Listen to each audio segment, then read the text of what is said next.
Hey, what's up, everybody? Welcome back to Brainwashed to be Broke, the show where we expose all the lies, all the beliefs, all the society conditioning that we've been taught since our young age, since we've been born, and what is truly possible.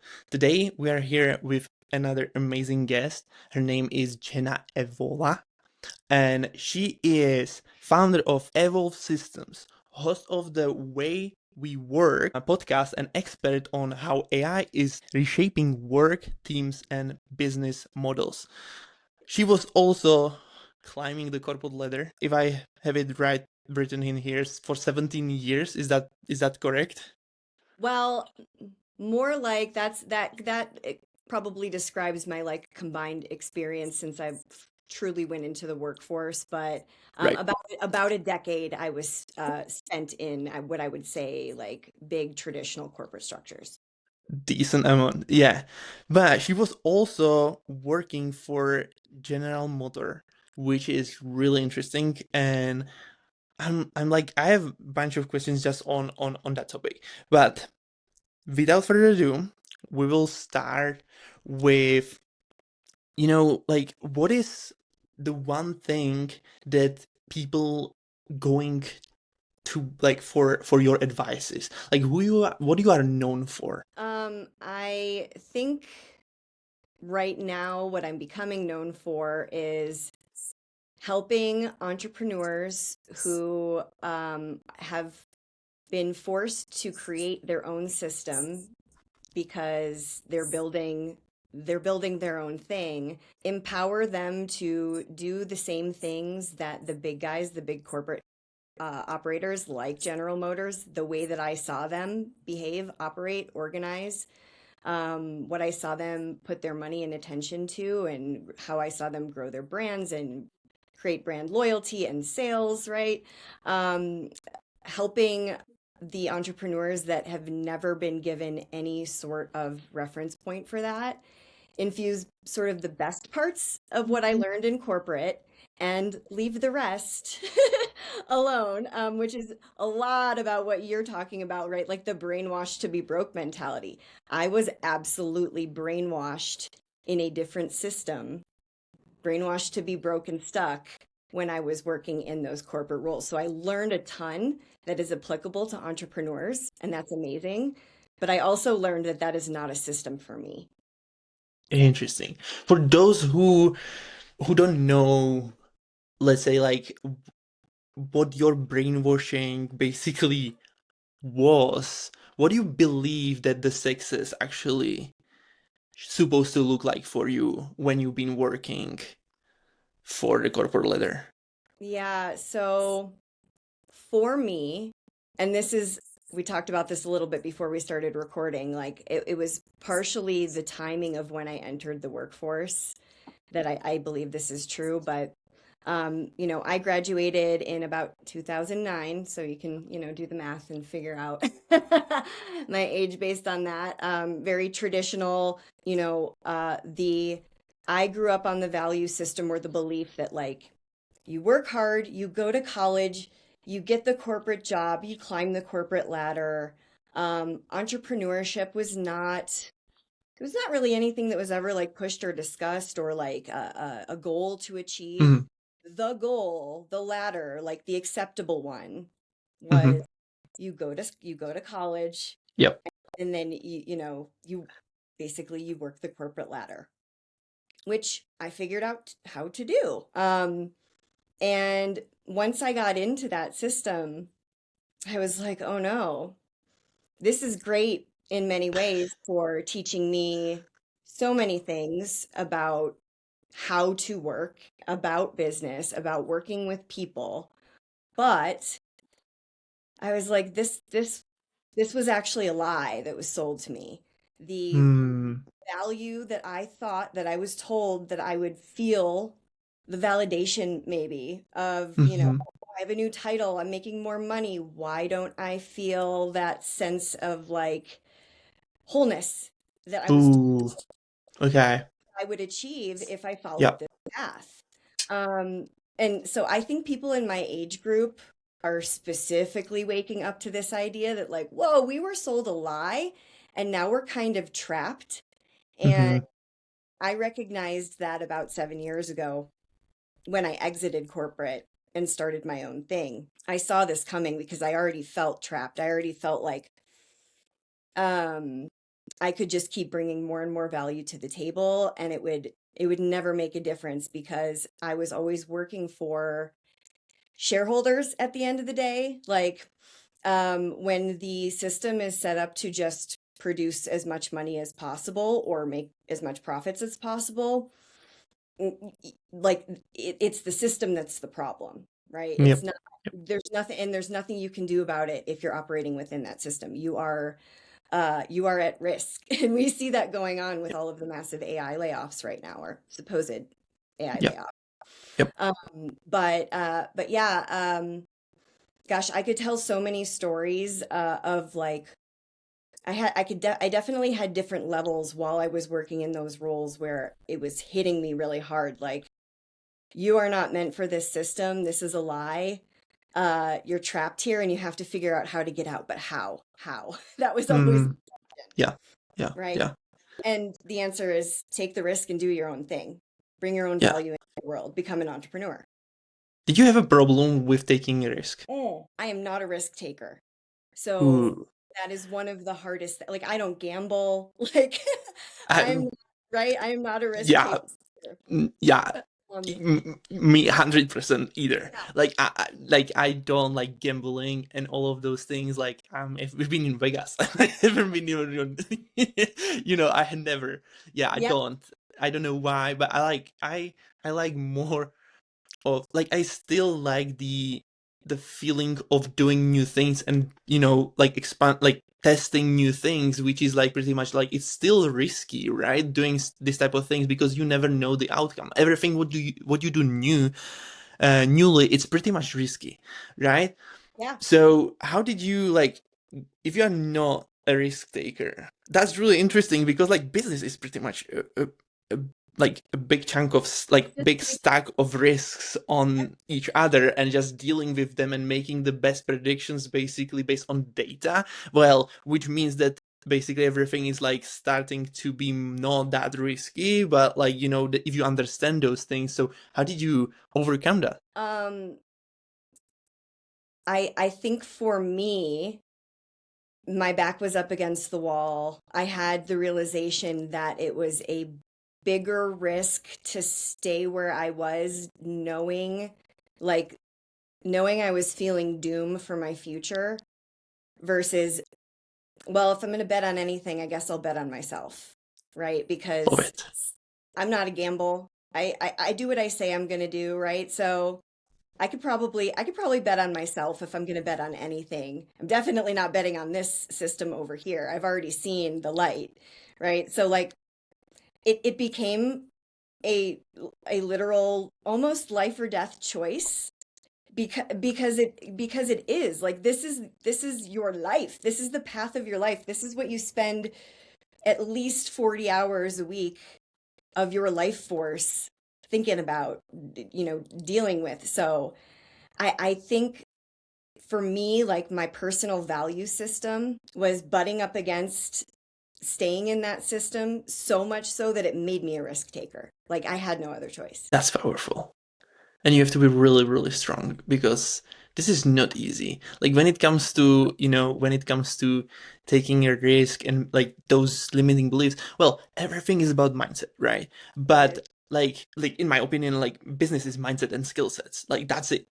There is not much more to discuss. It's always you. It's always what's going on up here that's stopping Yeah, anything from happening. I know. I hate it, 100%. but I've found that to be true as well. Yeah, yeah.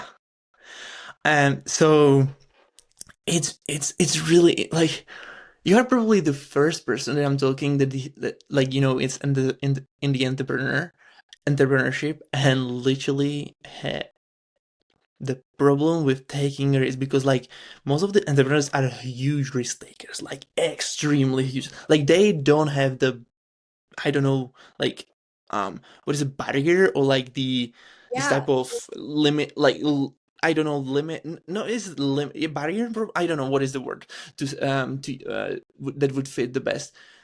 they are just like insane, like insane risk takers.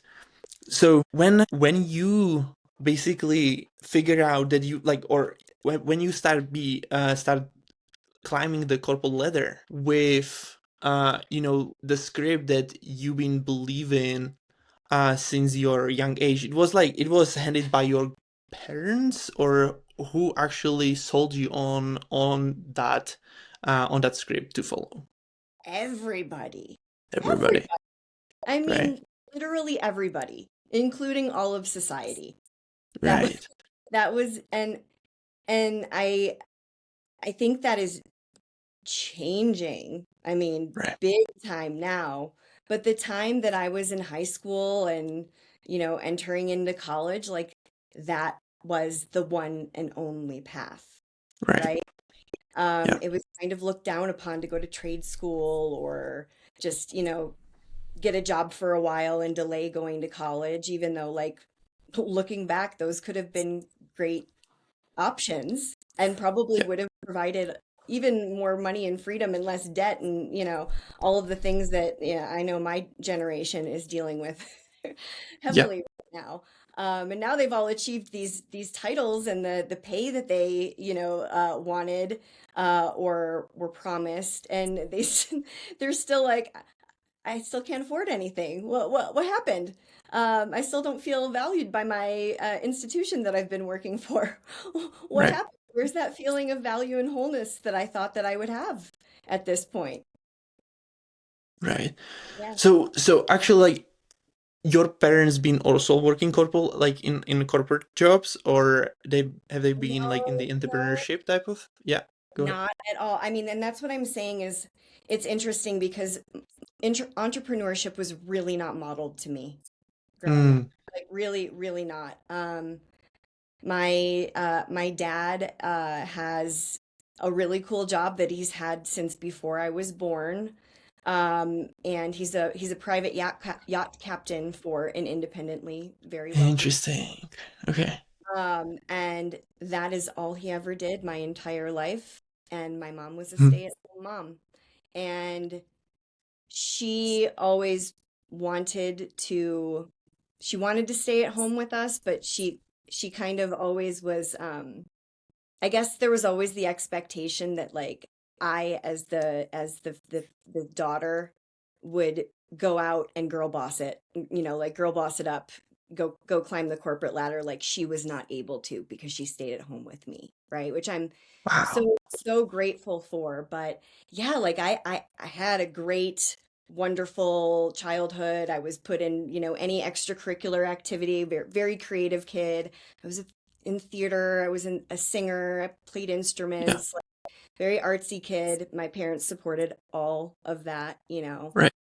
It was always, well, when I was a kid, I told you my first job was a news reporter. All that Yeah. was all. That's all it ever was. There was never anything else. I was like, maybe I could be a lawyer. No, I want to be a news reporter. So, like, that was all growing up. It was like Jenna's gonna get a job at the news station, and she's gonna be an anchor one day. Like, that's what I told everybody. And so it was all about, go to college, get the degree that gets you the jobs to climb that specific ladder. And then I started Yeah. climbing that ladder, and I was like, whoa, this is not what they taught me it would be in school. Yeah. Yeah. Very different real life experience being a journalist than what they teach you in journalism class, by the way. That was part of the that was part of I think that was probably the first level of my brain cracking open and going, oh, wait a minute, this is not what they told me it was going to be. Interesting. Interesting. Okay. So was it being a reporter, was it actually the thing that you decided to go for, or was it like more of the wishes of your parents to go for? It was 100% me. Okay. 100%. Yeah. And they And fully why? Why actually? That's really interesting. because I thought journalism was something very different than it turned out to be in practice. I Hmm. was always, and like we could ask my therapist where this came from. I don't know, but I remember as a child just being really interested in news and what's going on in the world and wanting to be the one that was telling the stories, but most specifically, I was interested in watchdog journalism. I had this Hmm. belief that it was the job of the journalist, the media to um, uncover injustices, protect the public. Hmm. And Interesting. I got on the inside and I was like, holy moly, that is not at all how this works in practice. So I had, maybe like a little bit of a red pilling at that time when I got my first job.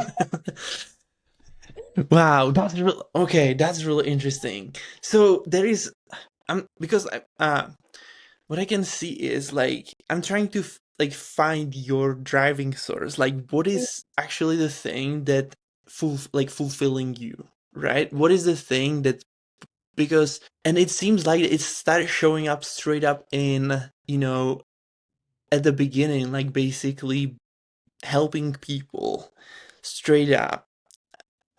So when it comes to do I read you right? Like, is that the thing that drives you? Like, you are the person that you want to help people to like literally like you know figure out the problems that they have and like or like lead them into the right direction or so on. Yeah, it's funny. My first job in news, I told you I was on an investigative reporter unit for a local station in Detroit, and the show or like the team was actually called the Problem Solvers. Um, Interesting. yeah, and I loved it because the whole theme was consumer protection, really. Right. Very interesting. Okay. Yeah, it was finding local scam artists, the construction company that, robbed a bunch of people of money and walked off without completing the Yeah. job. Like we exposed a Ponzi scheme, a local Ponzi scheme, like all kinds of stuff. A fake nursing school I can remember covering, Hmm. so I was like, yes, like this is what journalism is supposed to be about. It's Hmm. protecting the citizen, protecting the consumer with information that they need to know and telling Hmm. it in a way that they can understand and learn something and improve their life from that. But Yeah. after I left that unit and was just doing the news, general news, it's actually not. That's actually Yeah. not the goal of news or journalism. And I found that out very, very quickly. Wow. Hmm. That's really interesting. Well, I wouldn't even like thought that journalism is actually like you can actually help people to so because like usually journalism is like literally promotion and this type of things like when it comes to that what I was thinking about mostly like okay.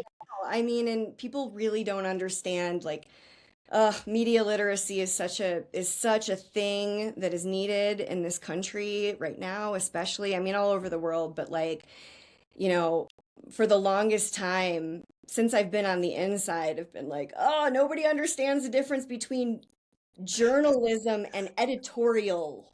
Like everybody's consuming editorial content, reading, Hmm. spicy headlines and, Yeah. all of these things thinking it's news. And I'm like, media literacy. Who owns that entity? Wh- who's Hmm. who's telling them to say these things? Because I promise you, nothing is said that isn't said for a reason coming from a specific source. And it's always said in a Right. specific way, right? Like we were taught in journalism school about like being ethical, don't spin headlines, Yeah, right? that's pretty like I Right? Like believe that like all of these things. And then all of that goes out the door as soon as yeah. you work for a real institution. All Yeah. gone. Yeah. So I- hence me going, it- wait a minute, this is not what I thought. I thought that I was going to be helping people. Mostly, I am puppeting someone else's message that they want me to say instead, and I'm exploiting people. That's not yeah. what I signed up for. Do you know why is most of the news and everything like what is presented to consumers why it's always negative? Why they're always like talking about negative things? Oh, well, there's a lot of reasons for that. It does go back Mm-hmm. to who owns the media, and profits, Mm-hmm. because there is not a single thing that is not technically sponsored by like a pharmaceutical company, Yep. or whoever is paying for the advertising, whoever is paying Mm-hmm.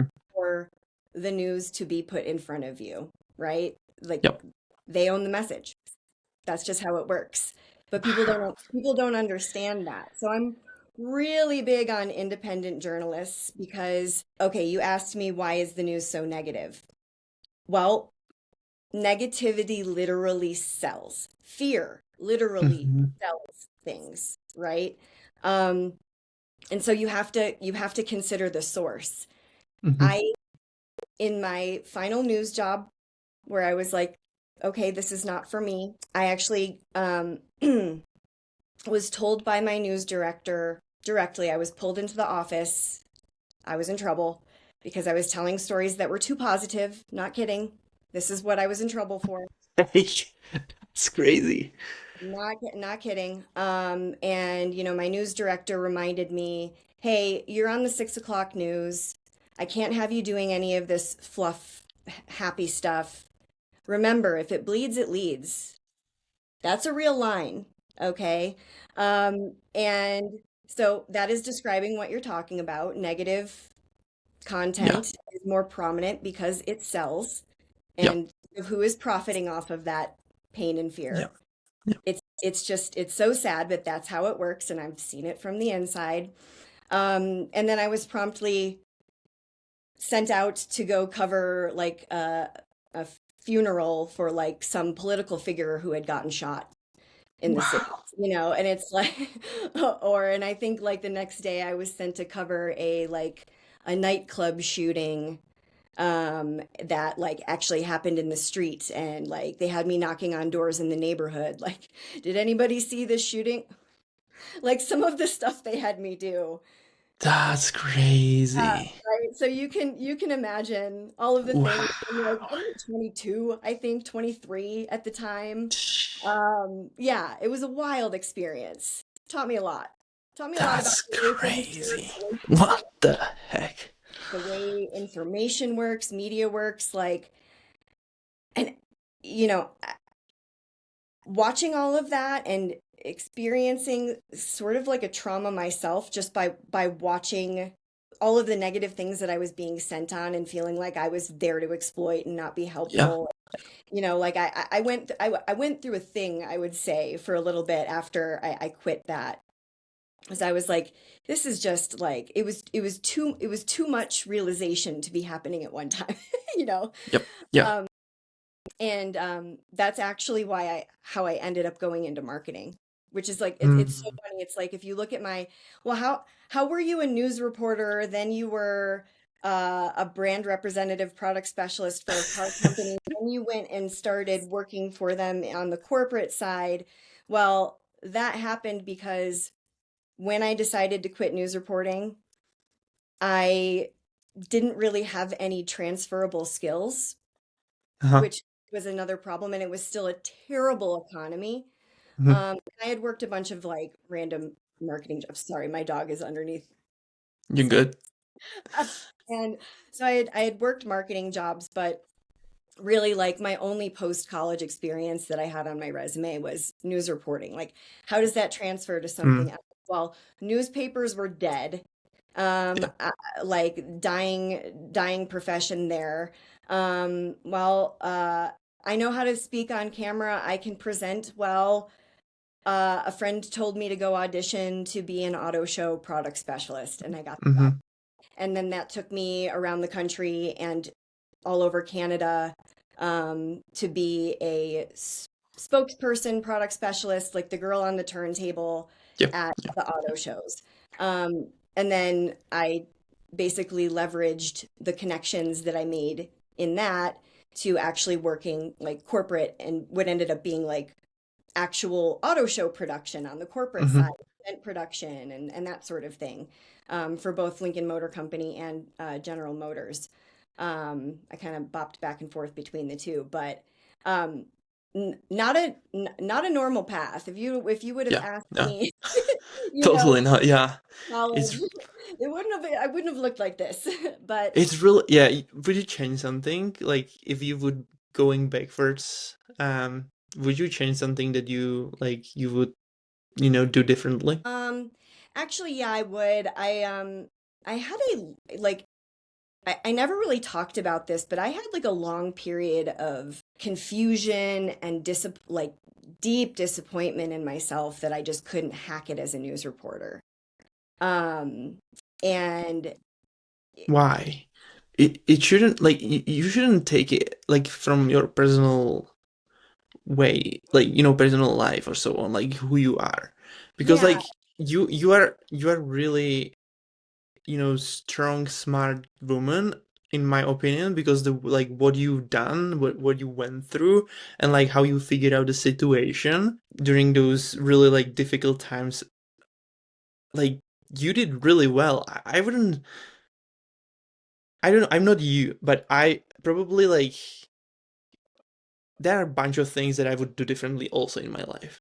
But mhm. then you wouldn't become the person that who you are right now. It's so true. So I wouldn't say that I wouldn't do anything differently, but exactly what you brought up, I'm I've had enough experiences now. I'm mature enough now to look back on that time when I was feeling so, like shameful and down on myself and disappointed in myself.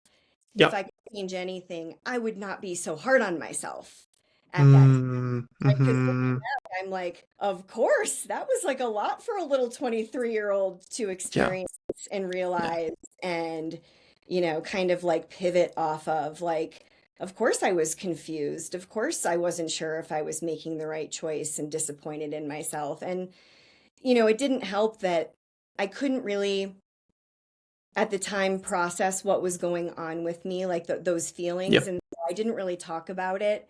And and so like I think I made it worse for myself by when I did have, a close friend or family member or somebody who like was watching my path and believed in me and was like, "Why did you quit that? Like, what is going on with you?" I was not able to I was not able to process it enough in my own head to explain what was going on to my friends and family, to then have them help me be like, that's okay, right? Like it's it's totally cool that you figured all of that out and you're still feeling disappointed, but you're taking a different path. Instead, I just kind of like I kept it in and I was just like, oh, I just changed my mind. This is fun, and I never really expressed how much it was like such a hard time period for Yeah. me. Yeah. So have you been supported by your, parents when it comes to like your choices? Like this is like if you want to what is the best for you, what do you think is the best for you? Have you been always supported, or was it like especially when you pivot into entrepreneurship, was it how was it for you? They have always been my some of my greatest supporters. However, that doesn't mean that they haven't expressed fear, shock, Okay. confusion Yeah. on what the heck, like why would I leave my safe career? Hmm. Like I was on a path, like I was Yeah. achieving the titles. It was like the path was clear. And then, Hmm. Jenna, you just made a hard left turn. Like, are Yeah. are you going to be okay? Yeah. And I think the tough thing is when you're somebody like me who has not fully and honestly explained like the desires that they want for their life to the people closest to them. When you make a pivot like this, they're Hmm. going to be like, what's going on? Are you okay? Yeah. Yeah. And the hard thing is receiving that.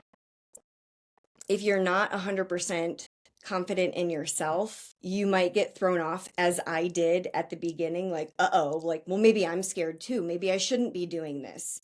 Like Hmm.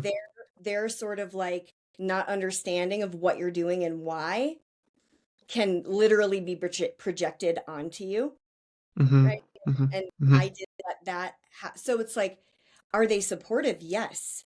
But Mm-hmm. were they fearful and confused? And do they still continue to be fearful and confused with some of the stuff that they see me doing and talking about? Yes, but more and more I have learned to not let that stop me from doing anything. And maybe Mm-hmm. sometimes I admit I censor myself sometimes because I'm like, well, I know I'm going through a tough whatever. I'm going to get through it. If I tell them about this, they're going to be more worried and Yeah. concerned like than they need to be, than anybody needs to be. So I'll just not tell them about that one thing because I'm Yeah. going to get right through it and it's all going to be fine anyway. Yeah. Um, that happens a lot. That still Mm. happens a lot. Yeah. Yeah. Um, Yep. I so feel it.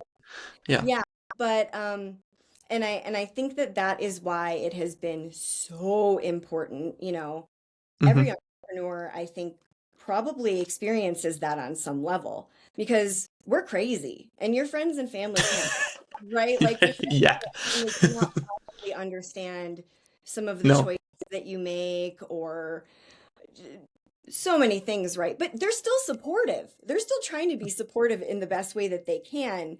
It's just they literally can't. It's like you're not going to ask your mom what you should do in your business next, right? It's your mom. It's not your business coach. Like they're going to be supportive the way that they can, but that's why it's the most critical thing for me when I left corporate and I started on the entrepreneurial journey is Mm-hmm. just start surrounding myself with as many other people that sort of have the same mindset as me. Yeah. You're an entrepreneur, you're doing everything yourself. You're a builder, you're a dreamer, like you go out and do it and you do not want to be handcuffed to the corporate system. It is like, mission number one, like stay independent.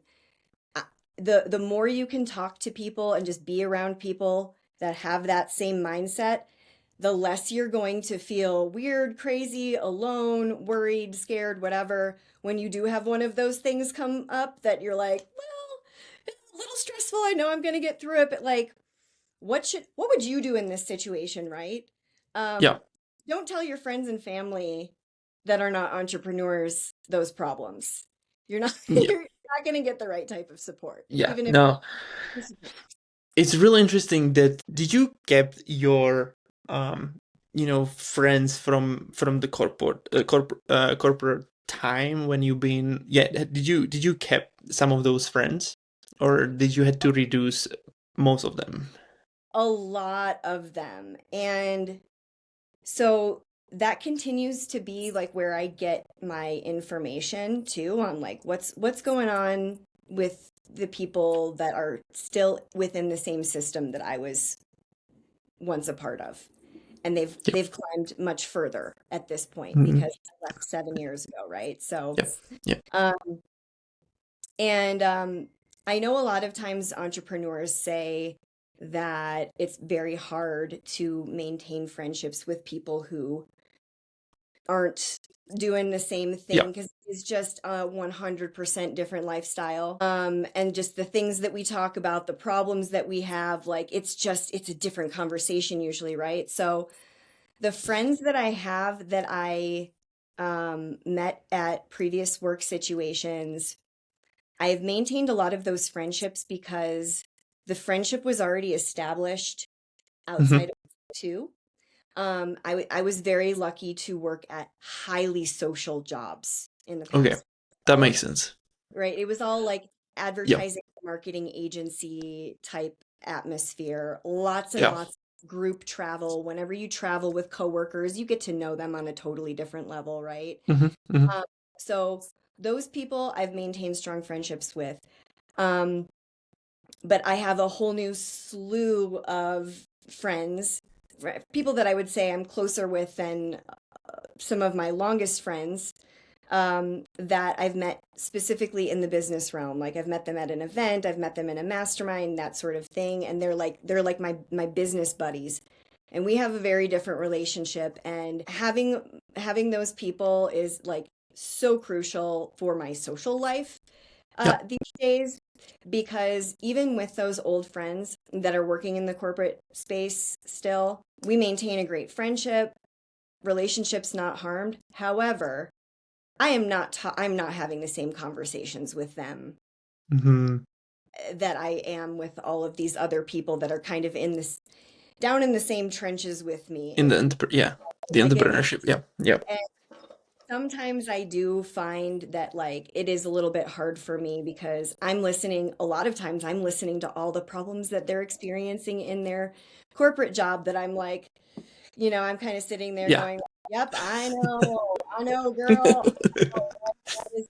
But then I'm also like, I'm not even going to tell you about all of the things that I'm stressed out about and deal with, because I will always end it with, but it's better than being in corporate. I will do anything. I will, right?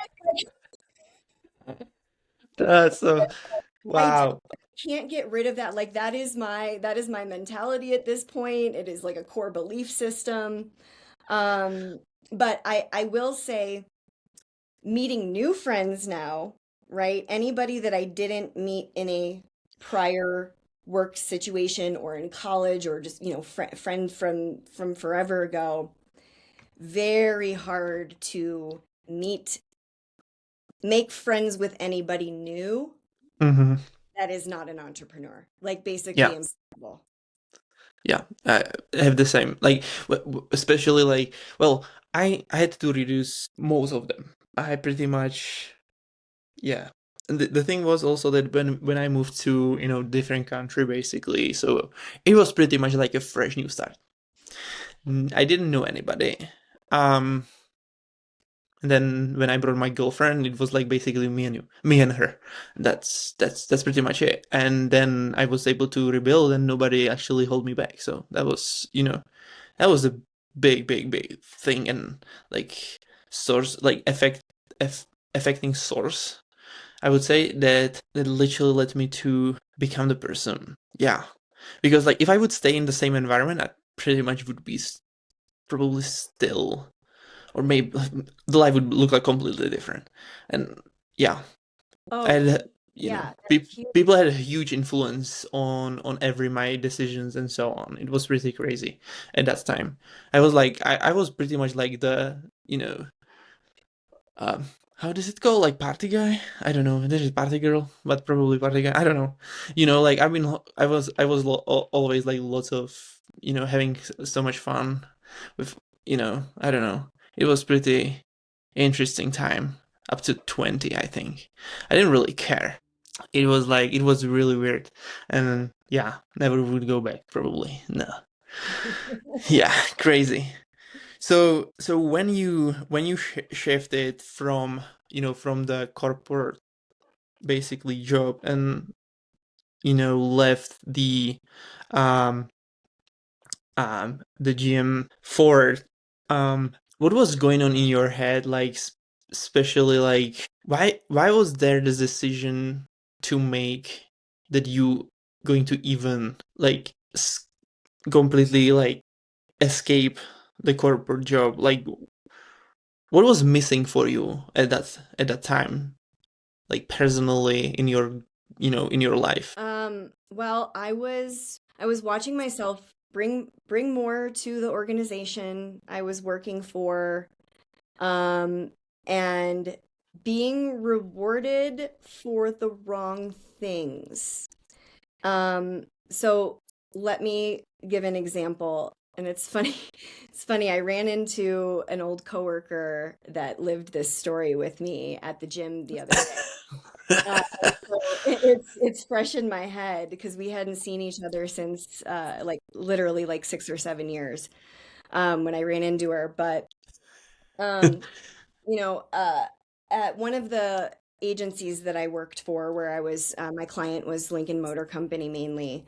I was being put on really challenging projects, um, as sort of a reward. Like they were telling me, Jenna, you're so good at managing difficult clients. You're so good at managing Like figuring out a budget for and getting people to say yes to stuff when we don't even have budget for it.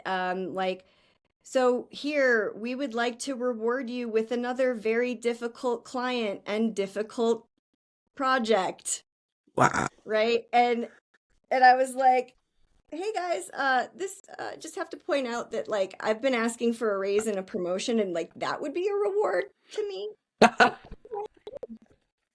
Hey, that's crazy. Oh my gosh. I noticed there is this theme, right? That like you actually, by being good at, when you're in one of those corporate systems, if it turns out that you're good at something, the person Hmm. above you is going to be like, great, let's give you more of that, right? Hmm. You have to be careful of what you're good at. This is like all politics in the corporate system, things that I learned. Um, you also can't outshine the people above you. They won't Hmm. like, right? So you have to figure out a way to have your actual value in the organization be rewarded with money or benefits or time off or something tangible, not these like fake rewards that Yeah. I started seeing happen in that type of just corporate system. And what I realized is like everything was set up to be that way. It wasn't Hmm. like one boss being mean to me. It wasn't HR being mean to me. It wasn't anything that I did. It was literally I was set up to fail under that Hmm. system by being rewarded with more difficult work, just because I was good at it, because somebody else didn't want to do it and above Yep. me and wanted to push it off on me. And then also knowing that if I complained about it, which I did, that then they could just turn around and right and use that and say, Jenna, you're not a team player anymore. This is your first bad review ever, and suddenly you're not eligible for a raise or a promotion anymore. Yeah. Right, Yeah. now go get back in line. And there was more to that story, but it started generally speaking with me going, hey guys, just so you know, this is how I'm feeling about this reward that you have just given me. Yeah. Anyway, I got a bad review after that, first time ever. And it was very, very clear to me that the system was rigged against me.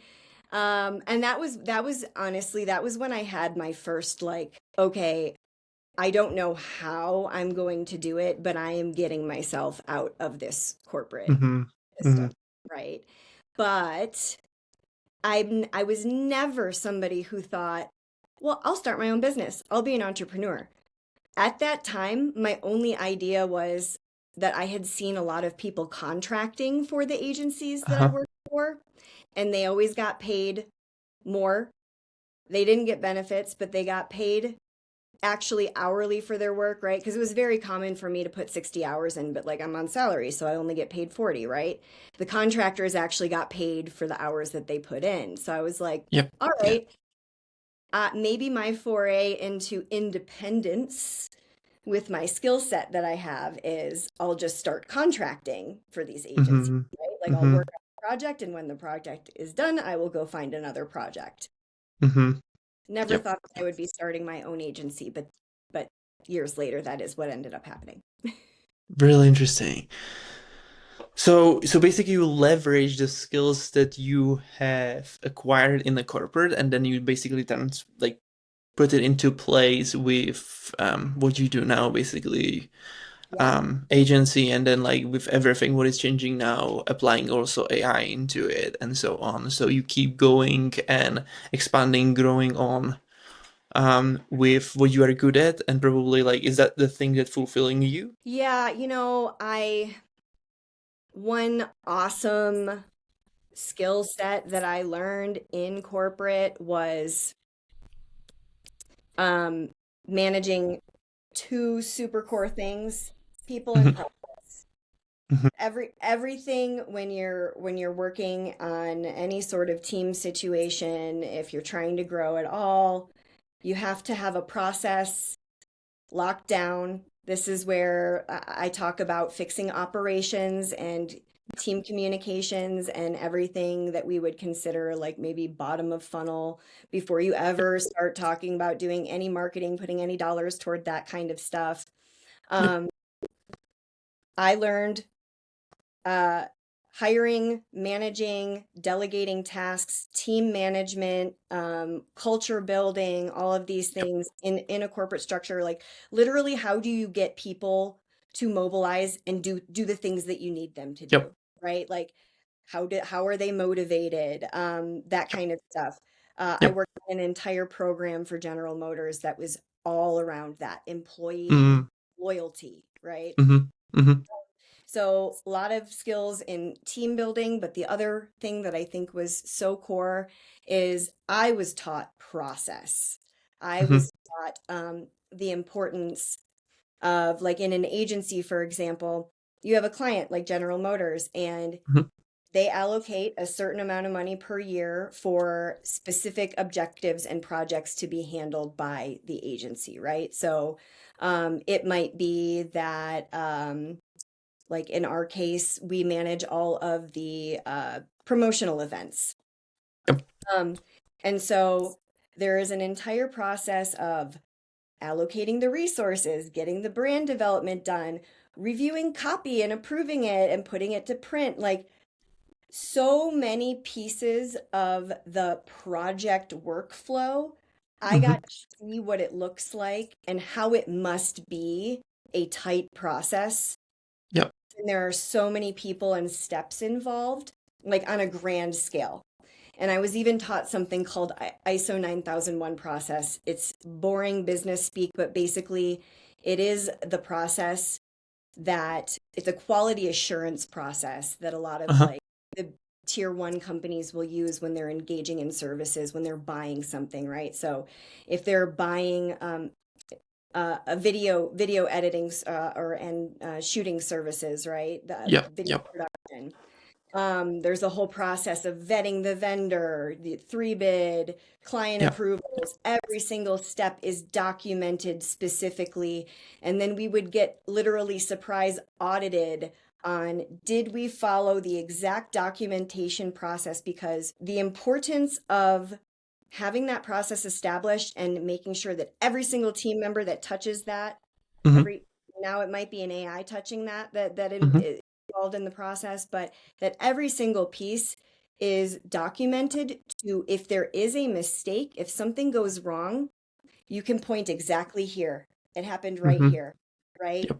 Yep. When Johnny didn't email the client and get a written approval that this is ready to go to production and go ahead and Yep. pay, the production house. Example. Um, Entrepreneurs are never taught these things Mm-hmm. ever. No. Yeah. No. They don't. And unless they hire business coaches and then they're piecing all of this stuff together, right? And then they're like, Yep. all right, cool. I've built something. I'm making money, but I need to replicate. Now I need to scale. Literally, how do I do this, right? Yeah. Yeah. Well, you need to build out the whole process, the whole back end Yep. process. That is the business. Now we're using AI for a lot of that, but Yep.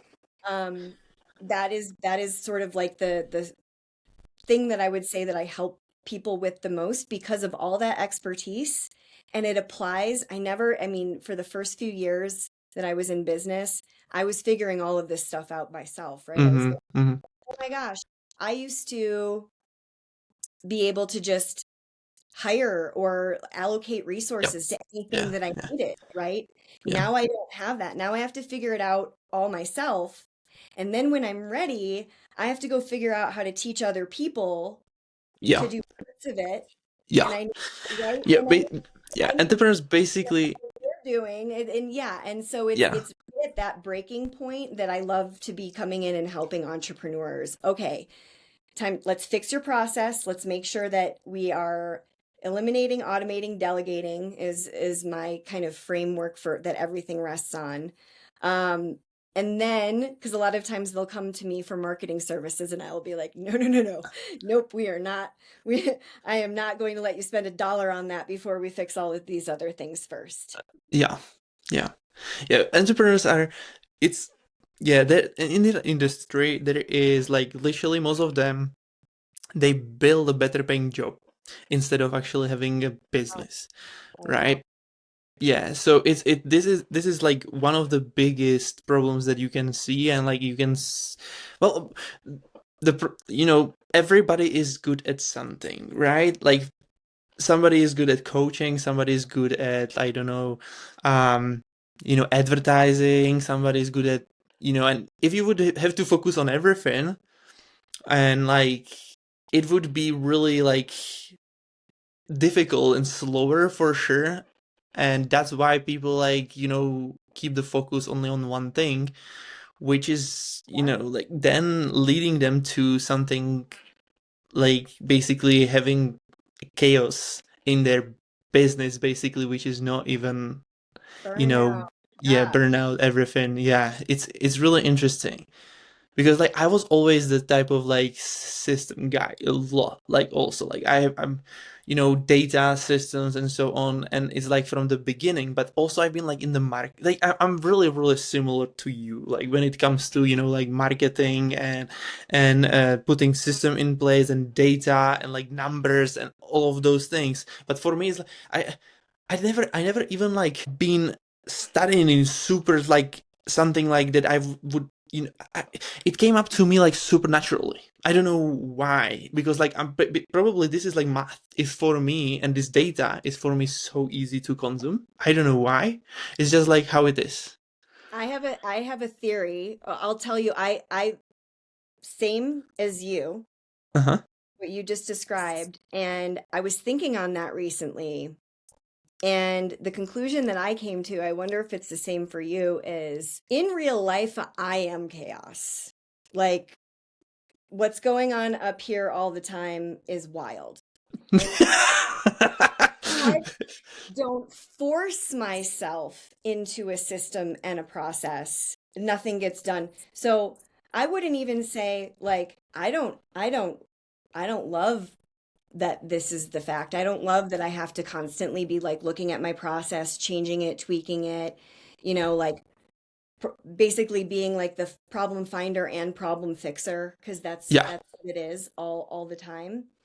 yeah, But I know that it it allows me to put my value into the world by reducing the natural chaos that is yeah. me, It's right? interesting. Okay. And so that's why I'm like, the systems keep me safe. Yeah, The data keeps me safe. That's why I rely on it so heavily. And it was really put in my face, like on a large scale. Like I said, for example, when I was working for GM and I was understanding how important sticking to a process and understanding if something goes wrong, where did it break? Do we need to change part of the process? Like it's so important for managing chaos. So, yeah. does that I'm curious. I'm curious. Hold on. I'm curious. Like, are you making decisions based on emotions or more logic? ooh, I am actually a very emotional decision. Me I, too. That's crazy. I admit it. But you know what? I feel like part of it is like I've really learned to trust my gut and it saves me Yeah, time because a lot yeah, of times I'll be like, I know something's true. I have no data to back it up, but you know what? I'm just gonna go with it. I'll find yeah, the data later. yeah. Always I always find the data later. I'm like, oh, my gut's pretty good. I don't need the data. But I do. I make That's emotional interesting. that serves me, right? Like Yeah, the data actually shows that the emotional decisions that I tend to make, yeah, they're actually trustworthy, even though I don't have any data behind them. They usually yeah, turn out well. Every once in a while, I make a mistake, but you know what? I can make a mistake with data too. yeah, So yeah, yeah, yeah. I get it. Yeah, it's really interesting because I'm emotional. Like, yeah, I'm yeah. So we're emotional. Yeah, saying we're I these do a lot of individual emotional. Yeah, people, but we are also very emotional decision makers. yeah. And you know Do you what? That's go true ahead? for Go ahead. most people. That's true for Yeah, most people, actually, yeah. that we tend to talk to, other entrepreneurs. Yeah. Really interesting. Hmm. Is it lots of entrepreneurs actually like like data driven as much as we are? Like, or they are more like, when it comes to now. Probably not, yeah. I would say, I mean, I would say with the business owners that I work with, most of them are they're needing my help because they're not paying attention They to don't have a clue. they don't have any data. Like they don't Yeah. like they'll be, oh yeah, I'm running some ads right now. Okay, how are the ads doing? Oh, I don't even know, Susie at the front desk like sometimes takes the Yeah, lead and like totally. I don't know, right? And I'm like, wait a minute. You don't even know like what the like where your leads are going when one Yeah. comes in. You don't have a dashboard. You don't have like a literal process. What happens when a lead comes in? Susie's picking up the phone within 2 minutes. If not, you have an AI auto dialer. Like, hold on, you're spending money at the top of your funnel, and you're just going, I don't know what happened after that. Yeah, it's So crazy, confident right? kills me. And then Yeah. they'll be like, well, I spent all my money on on these ads that didn't work, and now I don't have any money to pay you. And I'm like, oi, if I could have stopped you, we Yeah. could have Yeah, done this yeah. differently, right? Listen to this, right? We've been having literally like one of my clients actually um it like I do it's all numbers. So if we see the data that is you put $1 there and you're gonna get 11 back, then you increase the budget and then you're gonna get the same amount of like okay, if it may vary because it's like of course, but you're still gonna be profitable. And you're like, oh my god, you're spending so much money on ads. Yeah, but you are making 11 times more. What the hell are you doing? Like, do you like kill me? I know. I imagine that we have some of the same kind of like funny problems come up with our It's clients. so dumb. Like, are you kidding me, dude? Can you count the numbers? Oh man, yeah, But that goes back to we talked earlier about how don't want it to be true, sounds like whatever, but yeah, it's mindset, right? Like that person in front of you, like they need to shift their mindset. All they can see is like spending. No, yeah, no, no, no. Profiting. yeah, Oh, right? Like yeah, getting the mindset to shift is so difficult. yeah. You know, Yeah, and I can feel it in my on myself, when it comes to like stuff that I deal with, and like my growth. It's not easy always. Like there's lots of resistance when it comes to, what we've been and what I still believe in, and especially like we moved back like for 2 months ago to our like country where I'm coming from, and like being in the environment is like crazy. I have to be really careful about what I consume and how I operate in here. I don't know if you have ever experienced that. Like, have you always been living in that area where you live, or like when you like do you visit your parents, or how? Yeah. actually, I've lived a few places, and I Okay. think that is, I think that's a good thing for anybody who wants to just like always be learning about themselves and Yeah. learning about life and people. Like leave wherever you grew up, Yeah. go someplace new, go reinvent yourself at least once in your life if you can do it. I've done it like 3, 4 times at this point. Every time it is a new challenge, but a new just like leap in my own personal development and the relationships that I get to build. Are you seeking for those moments, like Oh those? yeah, Yeah. always. Yeah, I would say always. Why? I I think there's no there's no such thing as as sitting still, right? Like Mm-hmm. you're either growing Yeah. or you're literally dying. Like there's no sitting in the middle actually. And so that's how I view everything is like I'm always learning, I'm always developing, I'm always, relationships with new people, new experiences of new cultures, new ways of living, new Yeah. like literal like environments of living.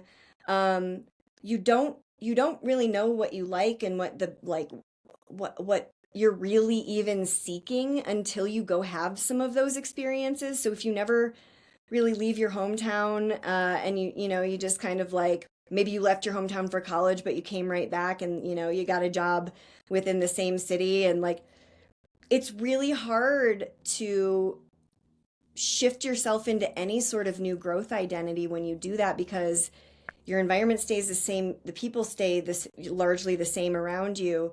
Well, then you're going to stay the same. Like it does go back to the Mm, environment. So I believe strongly in like challenging yourself, like forcing yourself to change your environment, start over, learn how to find, like make new friends, um, learn how to just like operate completely differently. Try it on, see how it works for you. You will literally never know what you like if you don't.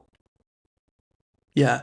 But Is it something, I'm just curious, is there something that you love more than business? I mean, yes, it at the end of the day, it's people, honestly. Mm, It's like mm-hmm. I love people and I love people who are showing showing up for themselves in a way that puts them at some sort of risk. Like Ooh, like I really, really resonate with those people. I always have. And like I could even point it back to like the journalists that I used to look up to when I was a yeah. kid, right? Like they were telling people the truth. They were but they were putting themselves at risk. I even knew that as a kid. Like it's dangerous to be the one talking about these types of things, right? Yeah, And yeah. I honestly think that like you know, having had a brick and mortar business through COVID, that was my second red pilling of like the system is really not like built to support anybody who's trying to be an Yeah, entrepreneur. The system is rigged against us. It is very, very hard.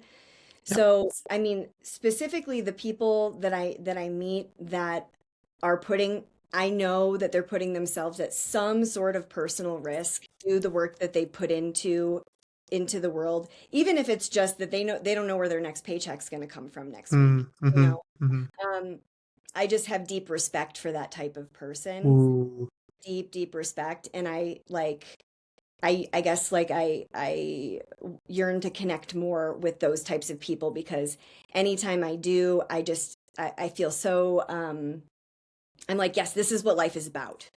You know what I mean? mm, People doing mm-hmm. meaningful things, being vulnerable, putting themselves at risk and being like, you know what, but this is the way that I'm showing up in my humanity the Yeah, like most. Because it's like it's tough, wouldn't you say? It's like it's tough, it's risky. It's like I yeah. never thought that I would Have need you to ever have take have you any ever of myself have you doing ever experienced that type of life when you have like nothing basically and you are like risking everything like well you are risking everything but nothing pretty much um yeah. Yeah, the first couple years in business uh would definitely be described that way. right. Because it was actually I've mentioned my agency, but the business that I co-founded first when I left corporate was actually an independent regenerative medicine clinic, privately Uh-huh. owned, self-pay only, no insurance taken, out in Bellevue, Washington. Um, Interesting. and that was right before COVID hit, right? So Mm-hmm. um, the personal risk was uh, my partner had taken out a loan, and all the overhead just to keep the lights on would make you fall out of your chair, especially knowing that it was on the shoulders of just two people to Yeah, make it happen. I Um, feel you. Yeah, so I think it was like you said yes, you made the investment. Now there's no backing out, right? The yeah. loan's been taken out, the space has been secured, the business has to happen. Yeah. There is no choice. There is It's no wild how people can figure things out, right? yes.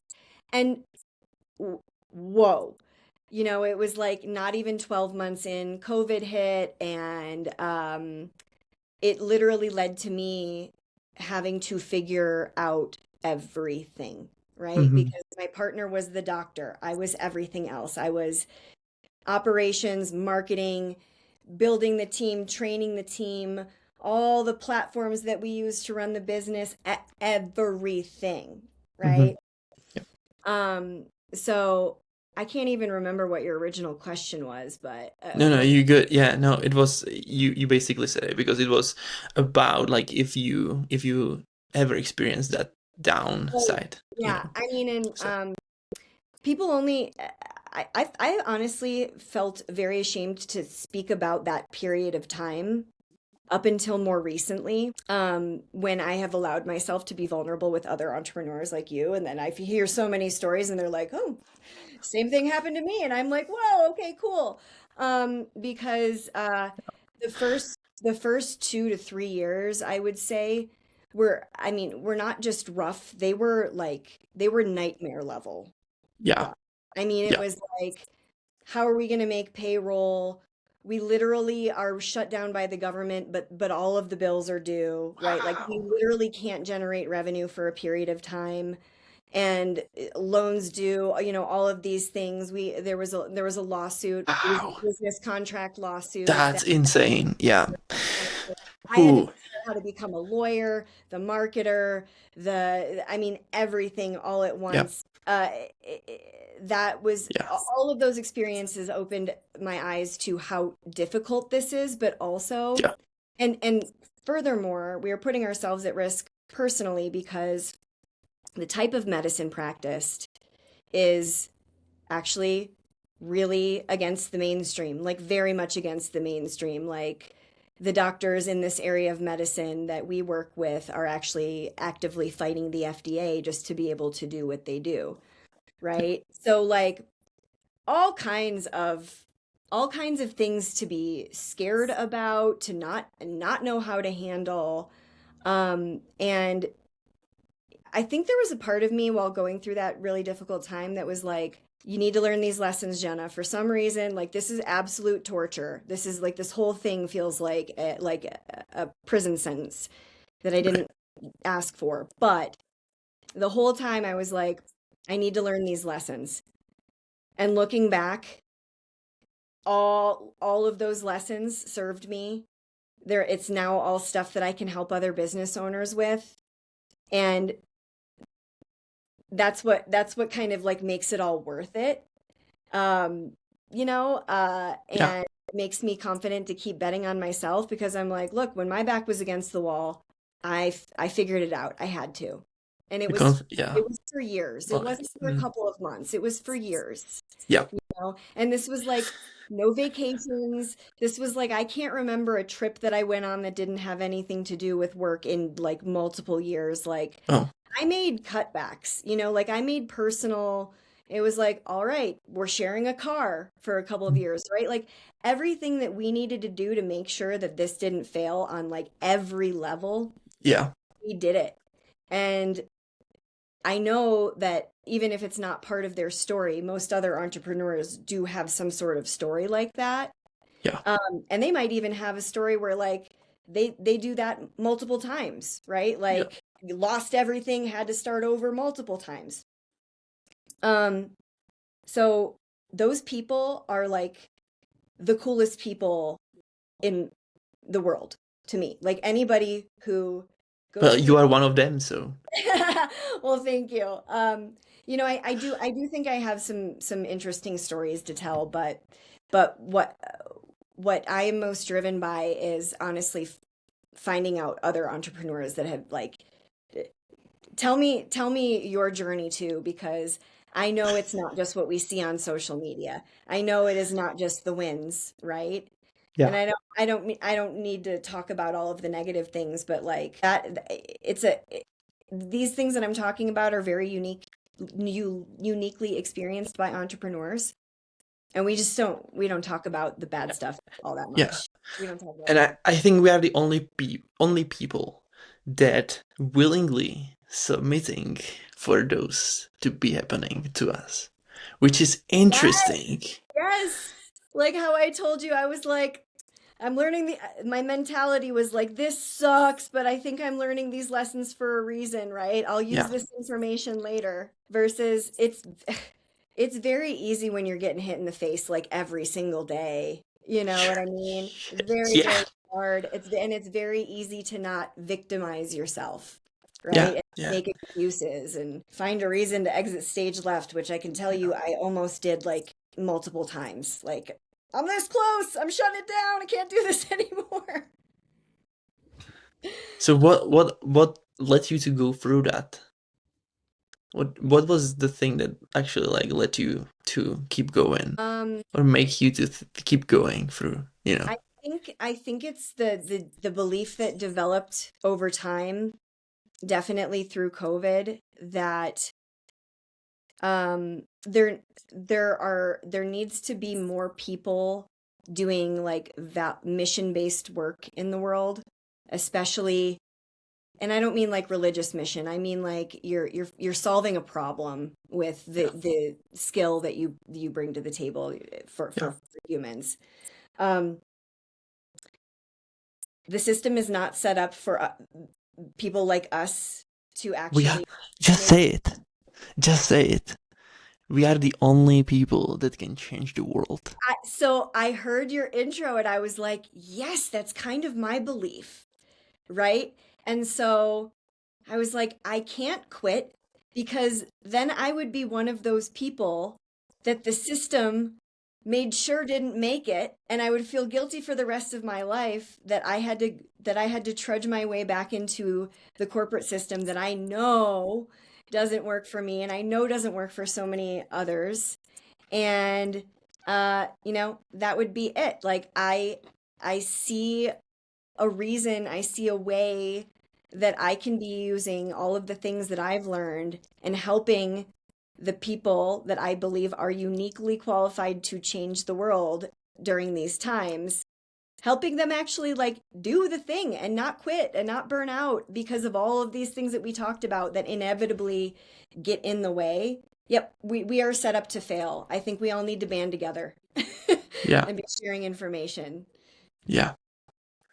Also, the people that taking it from the wrong side, they think that entrepreneurship should be lonely and so on, right? But I don't believe in that. I I agree. believe in, Yeah. the collaboration is huge.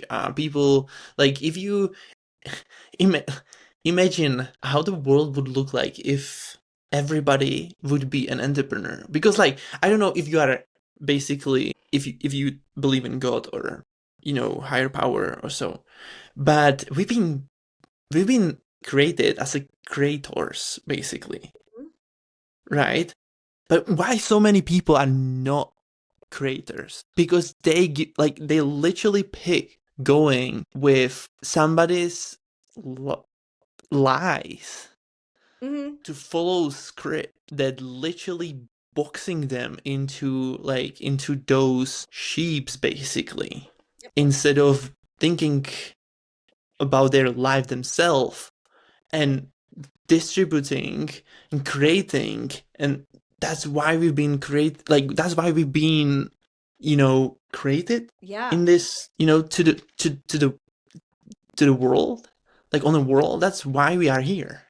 I Because like know. if you think about everything what is going on around us, like as I send you the message, like everything what you can see is literally made by entrepreneurs. Like literally everything what you use, how you live, like everything. Mm-hmm. And then there are people that they are just lazy, or they just believe in things that are not true. Yeah, I think that people don't mean to be lazy. I think that like for the majority of people who appear lazy, it's like it's apathy caused by the inability to find that feeling of being valued. Yeah, I love it. Yeah, yeah, That, yeah. like that was a lie, right? And they don't like So they yeah, haven't yet learned that like that was a lie that that belief system is resting on, and so they're not going to get to the next part, which yeah, is removing themselves as the victim and yeah, designing their life rather than fitting themselves into a life that was already designed by the system. yeah, yeah. Well, thank you so much for the conversation. It was a pleasure to have you. We are already like overtime in here. Yes. Um, Sorry, I night have, barking. yeah, I believe so. That was like, okay, like we should wrap it up. So, when it comes to your future and like in your business and in your personal life, I don't even know. Do you have kids? I Just don't. No, you no. don't? I'm single and no Would you kids. Yep. really? A How old business are you actually? child. I'm 39. 39. Well, you're not that old. No. And I don't bel you don't even look that old. So I would say that you literally like I would guess like 32, 35 max. So Thank, anyway. thank you. Take care Yeah. of myself. I think that shows up on my skin. Yeah, so the question is like what yeah, what was the future like for you? Yeah, like where are you going with, you know, your business and like what do you want your life look like in the future? So I really do love speaking on stages and talking to other business owners, whether it's at an event or a podcast setting or whatever it is. Like Yeah. I like to be where these people are, like the people that we're talking about, right? Like Yeah. us companies. So putting myself into more rooms, more stages, more situations where I can be having these interesting conversations and really like uh my agency is doing great work, but for me personally, I want to be doing more of this in the future. Gosh, I'm so sorry. No, It's you're lunch. good. You're good. It's But lunchtime? yes, he's demanding lunch right now. He's Ay, a ay, ay. not let me forget. But but yeah, like honestly, creating a platform, Yeah. like the way we work podcast, like that's my next big goal. I'm writing a chapter for um a book that is being basically a bunch of entrepreneurs are contributing one chapter. It's like an anthology book. Yeah. Gonna be in October, but I'm also gonna be writing my own book. So yeah, just I think more promotion of this message and like trying to get us entrepreneurs in more spaces together, having more conversations so that we can have entrepreneurs be taking over the world. Same goal as you. Yeah, yeah. Love it. Well, this is and from the personal side of you, where what does it look like for you? Mm. Um, you know, just to be on my own on my own schedule, be able to go wherever I want, spend time with my family, spend time with my friends, travel more. I really haven't been able to do any. You good, don't worry about that. No, So literally. so just more personal flexibility for just like leisure time, travel, connection outside of Yeah, work. yeah, Yeah. yeah. So you are also like big on like, you know, traveling, sports and so on, right? Like it seems like Yes, I love to ski. That's like if there's one interesting. Okay. Yeah. that and that's part of the reason that I love living in Colorado. Yeah. Yeah, skiing is like my like adrenaline activity. That Yeah. is my Yeah. favorite. Very cool. Well, thank you so much. It was a pleasure to have you. Um, Normally I would have three rapid fires, but like I let you go because you know, dog is demanding food. I'm joking, it's fine. So yeah, thank you so much. It was a really pleasure to have you. Where people can find you to, you know, to contact you or so on to like if they need help with marketing and so on. Yeah, so you can just go to my website, which is my name, jennaevola.com. You can find me on LinkedIn. You can also find me on Instagram, Facebook. My company is called Evolve Systems. My name, Jenna Evola. Just contact me. I'm doing everything through personal brand now. Very cool. Well, thank you so much. And for everybody who's listening, we will see you in the next episode. Bye for now. Thank you so much, Adam. Bye bye.